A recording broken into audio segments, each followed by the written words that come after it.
तो प्रश्नावली 18.3 के वीडियो के पहले पार्ट में 1 से 9 तक तो सवाल हो चुके हैं। अब इस 10वें सवाल में कह रहा है कि बिंदु P सीधी रेखा AB को -2:3 के अनुपात में विभाजित करता है। यदि A और B के निर्देशांक दिए हुए हैं तो AP और PB की लंबाइयां ज्ञात करो। तो जैसा कि सवाल में कहा गया है कि AB एक कोई रेखा है, तो इसे मान लें A और इसे मान लें B, और इसके निर्देशांक भी दिए हुए हैं। कह रहा है कि यदि A और B के निर्देशांक क्रमशः 3, -5 और -6,2, अर्थात जो A के निर्देशांक हैं वो 3, -5 है और B के जो निर्देशांक हैं वो है -6,2। और फिर कह रहा है कि बिंदु P सीधी रेखा AB को -2:3 के अनुपात में विभाजित करता है। अर्थात यहाँ पर कोई एक बिंदु है जो कि -2:3 के अनुपात में विभाजित करता है, तो यह बिंदु है P। तो हमें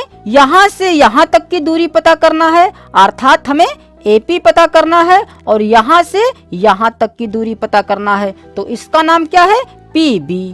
तो AP और PB ज्ञात करने के लिए हमारे पास बिंदु P के निर्देशांक होने चाहिए, क्योंकि AP ज्ञात करने के लिए हम दूरी का सूत्र लगाएंगे, जो कि हम जानते हैं x1 - x2 का whole square plus y1 - y2 का होल स्क्वायर होता है। ठीक है, तो इसी सूत्र से हम PB भी पता कर लेंगे। तो इसे पता करने के लिए हमारे पास P के निर्देशांक होने चाहिए। तो पहले तो हम बिंदु P के निर्देशांक ज्ञात कर लें। ठीक है, तो चूंकि जो यह बिंदु P है यह मध्य में तो है नहीं, अगर मध्य में होता था तब हम क्या करते थे? x1 + x2/2 करते थे और y1 + y2/2 करते थे, तब निकल आता था मध्य बिंदु के निर्देशांक। जबकि यह P जो बिंदु है यह बीचों बाच में नहीं है, यह -2:3 के अनुपात में है। ठीक है, तो जो जो यहाँ दिया हुआ है पहले तो वह लिख लें।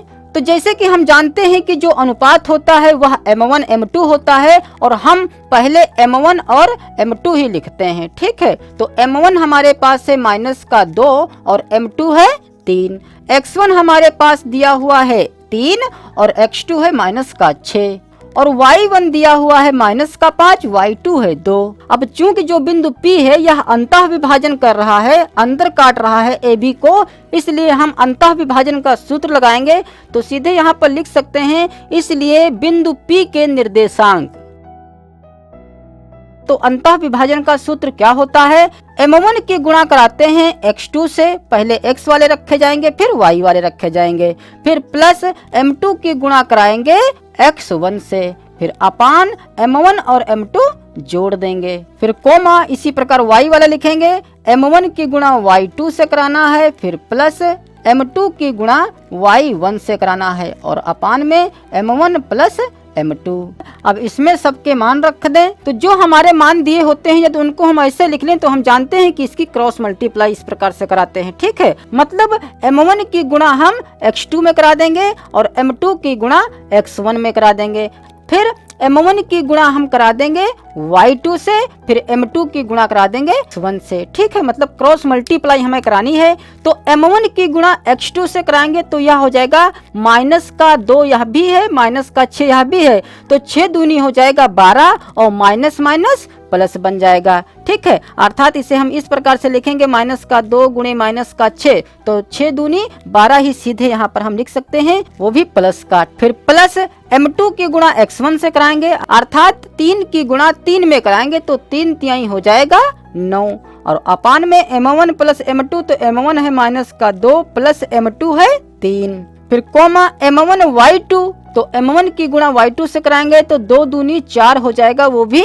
माइनस का, क्योंकि यहाँ माइनस है तो -4, फिर प्लस m2 y1, तो m2 हमारे पास है 3 और y1 है -5, तो 5 तिहाई हो जाएगा 15, वो भी माइनस का, क्योंकि यह माइनस है इसलिए -15, तो प्लस माइनस सीधे हम यहाँ पर माइनस ही कर दें और अपान में क्या हो जाएगा -2 + 3 और इसे ब्रैकेट में रख लें, तो यह हो जाएगा 12 और 9 21 अपान प्लस का 3 है -2 है तो 3 में से 2 घट जाएगा, बचेगा 1। ठीक है, फिर कोमा -4 -15 माइनस का हो जाएगा 19, तो 19 माइनस का अपान में एक बचेगा प्लस का वो भी। ठीक है, अब हम जानते हैं कि नीचे एक रखा नहीं जाता है, इसलिए चाहे तो डायरेक्ट इसे हम लिख सकते हैं 21 कामा माइनस का 19।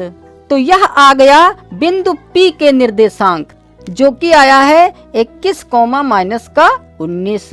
अब AP और PB पता कर सकते हैं, तो लिखेंगे इसलिए AP बराबर, तो चूंकि हमें बिंदु A और बिंदु P के बीच की दूरी पता करना है, तो दो बिंदुओं के बीच की दूरी का सूत्र लगाएंगे, जो कि होता है x1 माइनस x2 का whole square plus y1 minus y2 का होल स्क्वायर। तो अब इसमें मान रख दें। तो बिंदु A के निर्देशांक क्या थे, तो चूंकि हमें AP के बीच की दूरी पता करना है, इसलिए x1 हुआ यह और x2 है यह। तो 3 में से हम 21 घटाएंगे तो बचेगा 18, वो भी माइनस का, क्योंकि माइनस वाली संख्या से घटाएंगे तो बचेगा माइनस का 18, और जिसका हमें करना है स्क्वायर। फिर प्लस y1 माइनस y2, तो y1 है यहाँ पर माइनस का 5 और y2 है माइनस का 19, और चूंकि इसे घटाना है अर्थात हम माइनस लगाएंगे भी, तो माइनस और माइनस सीधे हम यहाँ पर प्लस कर सकते हैं। ठीक है, तो 19 में से 5 घट जाएगा। ठीक है, क्योंकि प्लस और माइनस दो ही यहाँ पर चिन्ह है, इसलिए 19 में से 5 घटा लें, बचेगा 14, वो भी प्लस का। तो 14 जिसका हमें स्क्वायर करना है और सबका है अंडर रूट। तो इसे जब हम हल करेंगे तो 18 का वर्ग करेंगे तो 18 18 324, और फिर प्लस 14 14 की गुणा कराएंगे तो हो जाएगा 196, वो भी अंडर रूट में। तो 324 में जब 196 जोड़ेंगे तो यह आ जाएगा 520, तो बराबर अंडर रूट 520। तो चूंकि जो 520 है यह एक पूर्ण वर्ग संख्या तो है नहीं, तो हम पहले तो 520 के गुणनखंड कर लें, ताकि हम यह पता कर सकें कि कौन कौन से गुणनखंड का जोड़ा बन रहा है, और जिस गुणनखंड का जोड़ा बन जाएगा उसे हम बाहर निकाल लेंगे। तो 2 दूनी 4, 2 छंग 12 और 0, फिर 2 अक्कम 2 2 तिहाई 6 0, फिर 2 से काटेंगे 2 छंग 12, 2 पंचे 10, फिर 5 से कटेगा, फिर 13 से कटेगा।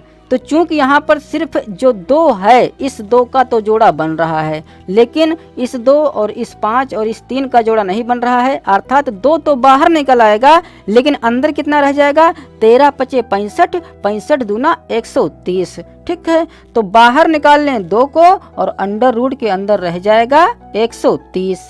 तो यह आ गई AP की लंबाई, जो कि है 2 अंडर रूट 130 इकाई रख सकते हैं या मात्रक रख सकते हैं। अतः यही एक हो जाएगा हमारा आंसर। अब हमें PB भी ज्ञात करना है, तो PB भी ज्ञात करने के लिए हमें इसी सूत्र की जरूरत पड़ेगी। तो इसे हटा देते हैं और इसमें अब P और B के मान रखेंगे। तो यहाँ पर लिख दें PB और यहाँ लिख दें तथा। तो अब जो x1 हमारा होगा वह कितना होगा, क्योंकि अब हम इन दो बिंदुओं के बीच की दूरी पता करेंगे। तो x1 है 21 और x2 है माइनस का 6। तो चूंकि हम 21 में से घटाएंगे माइनस का 6, तो घटाने के लिए माइनस लगाना पड़ेगा, और माइनस 6 ऑलरेडी है, तो माइनस माइनस क्या हो जाएगा, सीधे हम यहाँ पर प्लस रखेंगे। तो 21 में 6 जोड़ेंगे हो जाएगा 27, तो 27 का स्क्वायर, फिर प्लस y1 माइनस y2, तो y1 है माइनस का 19, और इसमें से हम घटाएंगे y2 जो कि है 2, तो माइनस का 2, तो 19 और 2 हो जाएगा 21, अर्थात 21 का स्क्वायर करना है, वो भी माइनस का। तो 27 का जब वर्ग करेंगे, अर्थात 27 को 27 से ही जब गुणा कराएंगे, तो 7 सत्ती 49, 7 दूनी 14, 4 18, 2 सत्ती 14, 2 दूनी 4 5, 9 8 4 12, 5 1 6 7, 729 हो जाएगा। फिर प्लस 21 की गुणा कराएंगे तो 441 हो जाएगा। तो अब 729 में हमें 441 जोड़ना है, तो यह हो जाएगा 1170। तो 1170 भी एक पूर्ण वर्ग संख्या नहीं है, इसलिए इसके भी गुणनखंड कर लें। तो इसके गुणनखंड आएंगे 2 गुणे 3 गुणे 3 गुणे 5 गुणे 13। तो यहाँ पर सिर्फ 3 का ही एक जोड़ा बन रहा है। ठीक है, तो 3 तो हम बाहर निकाल लेंगे, अंदर हमारे पास कितना बचेगा, 13 बचेगा, 5 बचेगा और 2 बचेगा। तो इन सब की गुणा करा लें, तो 13 पचे 65 और 65 दूना हो जाएगा 130। तो यह आ गई PB की लंबाई, जो कि आई है 3 अंडर रूट 130 इकाई अथवा मात्रक, कुछ भी यहाँ पर लिख सकते हैं। तो AP की जो लंबाई आई थी वह आई थी 2 अंडर रूट 130, और जो PB की लंबाई आई है वह आई है 3 अंडर रूट 130। अतः यही दोनों हो जाएंगे हमारे आंसर। अब 11वें सवाल में कह रहा है कि बिंदु 2 कोमा -3 और -3,5 को मिलाने वाली सीधी रेखा किस बिंदु तक बढ़ाई जाए कि उसकी लंबाई पहले दुगनी और बाद में दूसरे नंबर में तिगुनी हो जाए। तो जैसा कि सवाल में 2 बिंदु दिए हुए हैं, जिसमें से पहला बिंदु है 2 कोमा -3 और दूसरा बिंदु है -3,5। तो इन 2 बिंदुओं से एक कोई रेखा बनाई गई है। तो मान लेते हैं कि इन 2 बिंदुओं से यह एक सीधी रेखा खींची है और इस रेखा का नाम दे दें AB। तो अब देखिए सवाल कह रहा है कि इन 2 बिंदुओं से मिलाने वाली सीधी रेखा किस बिंदु तक बढ़ाई जाए कि उसकी लंबाई दुगनी हो जाए। जैसे कि मान लेते हैं कि जो यह भुजा AB है, तो इस AB भुजा की जो माप है वह मान लेते हैं 10 सेंटीमीटर है और कहा जा रहा है कि यदि इसका दुगना कर दिया जाए, मतलब 10 सेंटीमीटर से 20 सेंटीमीटर बना दिया जाए, मतलब इसी रेखा की माप की यदि कोई एक रेखा और बना दी जाए इस प्रकार से, तो देखिए अब यह पहले से दुगनी हो गई। ठीक है, जितनी दूरी यह है उतनी दूरी यह है, अर्थात यह दूरी अब दुगनी हो गई है पहले से। तो इसका नाम है A, इसका नाम है B। तो बिंदु इसको मान लेते हैं C। मतलब दुगना करने पर जो एक सिरा प्राप्त होगा बिंदु C, तो उस बिंदु C के हमें निर्देशांक पता करना है। और दूसरे नंबर में सवाल कह रहा है कि तिगुनी हो जाए। तो 3 गुना करने के लिए हम 10 का 3 गुना करेंगे, अर्थात हो जाएगा 30 सेंटीमीटर। तो 3 गुना करने के लिए हम इसी माप की इतनी रेखा और खींच लें, तो इसे मान लें बिंदु D। तो हमें बिंदु C और बिंदु D के निर्देशांक पता करना है। जब बिंदु C के निर्देशांक पता चल जाएंगे तो हम कह सकते हैं कि इस बिंदु तक बढ़ाया जाए तो पहले वाली जो भुजा है उसका दुगना हो जाएगा और इस बिंदु तक बढ़ाया जाए तो पहले से 3 गुना हो जाएगी। ठीक है, पहले वाली भुजा। तो जैसा कि हम जानते हैं कि जो AB भुजा है, जो AB रेखा है, उसे बढ़ाया गया है, अर्थात बाह्य विभाजन किया गया है। तो चूंकि यहाँ पर बाह्य विभाजन की बात की गई है, इसलिए हम बाह्य विभाजन वाला सूत्र लगाएंगे। और हम यह भी जान चुके हैं कि अगर जो AB रेखा को यदि कोई बिंदु अंतः विभाजन करता है तो इसके निर्देशांक ज्ञात करने के लिए भी हमारे पास M1 और M2 होना चाहिए। मतलब इसका हमें अनुपात पता होना चाहिए, मतलब इस दूरी और इस दूरी का हमें अनुपात पता होना चाहिए। जबकि इस केस में क्या है, हमारे पास बिंदु C है जो कि बाह्यता विभाजन करता है, अतः हमें AC और BC का अनुपात पता होना चाहिए, क्योंकि बिंदु हमें C ज्ञात करना है। तो AC और BC का हमें अनुपात पता होना चाहिए। तो जब AC और BC का अनुपात पता चल जाएगा तब हम जान जाएंगे कि M1 और M2 कितना है। और ये प्रश्न नंबर 2 में सीख चुके हैं। तो अब हमें जानना यह है कि AC और BC का अनुपात यहाँ पर कितना है। तो हम जानते हैं कि ये तीनों भाग बराबर हैं, मतलब एक यह है तो एक यह भी है। तो A और C मतलब यहाँ से यहाँ तक की कुल दूरी कितनी हो गई, मान लेते हैं 1 मीटर यह है, 1 मीटर यह है, तो 1 मीटर यह, 1 मीटर यह, कुल कितनी दूरी यहाँ से यहाँ तक हो गई 2 मीटर की। तो AC तो हमें पता चल गया कि 2 है और BC कितना रह जाएगा, 1 ही रह जाएगा, क्योंकि यहाँ पर 1 ही भाग है। जबकि यहाँ से यहाँ तक कुल टोटल भाग कितने हैं 2, 1 भाग यह है, 1 भाग यह है, अर्थात AC हो गया 2 और BC रह गया 1। और सवाल में भी कहा जा रहा है कि दुगना हो जाए। तो यहाँ पर लिखेंगे स्थित 1 में कि लंबाई दुगनी करने के लिए। तो जब लंबाई दुगनी करेंगे तो जो M1 होगा वह हो जाएगा 2, क्योंकि AC है 2 और BC है 1, तो M1 हो गया 2 और M2 हो गया 1। फिर X1 है 2 और X2 है -3 और Y1 है -3, Y2 है 5। तो चूंकि बिंदु हमें C के निर्देशांक ज्ञात करना है तो लिखेंगे इसलिए बिंदु C के निर्देशांक। तो बिंदु C के निर्देशांक क्या हो जाएंगे, चूंकि यह बाह्यता विभाजन करता है इसलिए जहाँ जहाँ प्लस है वहाँ वहाँ माइनस हो जाएगा। अब इसमें सबके मान रख दें तो M1 X2 मतलब क्रॉस मल्टीप्लाई करा लें तो यह हो जाएगा 2/3 -6, क्योंकि यह माइनस है इसलिए -6 और फिर माइनस M2 X1, तो यह हो जाएगा 2 अकम 2 अपान M1 - M2 अर्थात 2 - 1 हो जाएगा। तो यह हो जाएगा -6 - 2 माइनस का हो जाएगा 8 और बटे में 2 में से 1 घटाएंगे बचेगा 1, तो 1 नीचे ना रखें, ठीक है। तो यह तो हुआ x के लिए जो कि आया है -8। फिर कोमा, अब देखते हैं कि इसमें क्या आता है। जब y वाले को हल करेंगे तो m1 y2, तो m1 है 2, y2 है 5, तो हो जाएगा 5 दूना 10 माइनस m2 y1, तो यह हो जाएगा 1 गुणे माइनस का 3, तो माइनस का 3 अक्कम माइनस का 3 हो जाएगा और माइनस यहाँ पर ऑलरेडी लगा है, अर्थात यहाँ पर हम सीधे प्लस लगा सकते हैं। तो 3 अक्कम 3 और बटे में 2 माइनस 1 हो जाएगा, तो यह हो जाएगा 10 3 13 बटा 1, तो सीधे हम यहाँ पर 13 रख दें। अतः जो बिंदु C के निर्देशांक आएंगे वो आएंगे -8,13।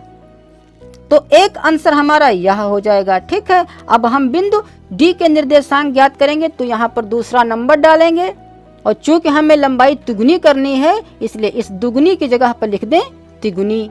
तो देखिए बिंदु D के निर्देशांक ज्ञात करने के लिए x1 x2 y1 y2 तो वही रहेंगे, लेकिन जो इसका अनुपात है वह बदल जाएगा। तो अब m1 कितना हो जाएगा, तो चूंकि तिगुना कहा गया है इसलिए m1 तो 3 ही हो जाएगा। या हम ऐसे भी पता कर सकते हैं कि जो यह बिंदु D है वह A से कितने भागों में बटी है, तो 1 2 3 भागों में बटी है, तो m1 तो हो जाएगा 3। अब m2 पता करने के लिए हम यह देखेंगे कि जो बिंदु D है तो बिंदु D के ठीक पहले कौन सा बिंदु है C, तो इसे देखने के बाद हम देखेंगे कि इसके पीछे कितने कुल भाग हैं। तो बिंदु C के इधर 2 भाग हैं, एक भाग यह है एक भाग यह है, अर्थात जो m2 होगा वह होगा 2। तो यहाँ पर m1 की जगह पर लिख सकते हैं 3 और m2 की जगह पर 2 लिखेंगे। तो या तो इसी सूत्र की सहायता से हल कर सकते हैं या माध्यिका का सूत्र लगाकर भी हल कर सकते हैं, ठीक है। तो पहले इस प्रकार से देख लें, तो इस प्रकार से कैसे हल होगा, m1 x2 तो 3 की गुणा 3 में कराएंगे तो 3 तिहाई हो जाएगा 9, वो भी माइनस का। फिर माइनस m2 x1 मतलब 2 की गुणा 2 में कराएंगे तो 2 दूनी हो जाएगा 4 और बटे में m1 माइनस m2 अर्थात 3 माइनस 2 रखेंगे। फिर कोमा m1 y2, तो m1 है 3 और y2 है 5, तो हो जाएगा 5 तिया 15 माइनस m2 y1 तो 2 तिहाई 6, वो भी माइनस का और माइनस यहाँ पर पहले से है इसलिए माइनस माइनस प्लस हो जाएगा 6 और बटे में 3 माइनस 2, तो यह हो जाएगा 9 और 4 13, वो भी माइनस का और बटे में 3 में से 2 घटाएंगे 1 ही बचेगा, तो 1 नीचे ना लिखें। 15 6 21 हो जाएगा और बटे 1, तो इसमें भी 1 ना लिखें। अतः यही दोनों हो जाएंगे हमारे आंसर। एक यह आया है और एक आया था -8,13।